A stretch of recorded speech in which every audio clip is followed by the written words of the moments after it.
Welcome to our channel. Today we how to subscribe to feature engineering with Vertex AI pipelines, complete guide step by step clearly. Log in to your Google Cloud account. Navigate to the Vertex AI section in the console. Select the Pipelines tab from the left-hand menu. Click on the Create Pipeline button to initiate a new pipeline. Choose the Feature Engineering option as your pipeline type. Provide a name for your pipeline in the designated field. Select the appropriate region for your project where the pipeline will run. Define the dataset you want to use for feature engineering. Configure the specific features you aim to create from your dataset. Adjust any settings to customize the pipeline according to your requirements. Review the pipeline details for accuracy. Click the Create button to finalize your pipeline setup. Once created, the pipeline will be available for execution.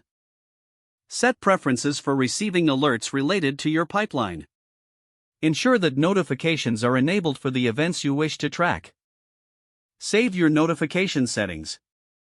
If the page does not load, refresh the browser or try again in a private or incognito window. Make sure you are using the correct email address, then retype it carefully to avoid small typos. If your password is not accepted, use the reset option and create a new strong password you can remember. Check your spam folder for verification or security emails, then complete any requested confirmation steps. Enable two-factor authentication if available to improve account security and reduce unauthorized access risk. After signing in, review your profile details so your contact information and settings are accurate and current.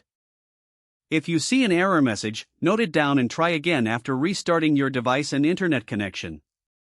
Log out when you finish, especially on shared devices, to keep your account and payment information secure. If the page does not load, refresh the browser or try again in a private or incognito window. Make sure you are using the correct email address, then retype it carefully to avoid small typos. If your password is not accepted, use the reset option and create a new strong password you can remember. Check your spam folder for verification or security emails, then complete any requested confirmation steps. Don't forget to like this video and subscribe to our channel for more step-by-step tech guides.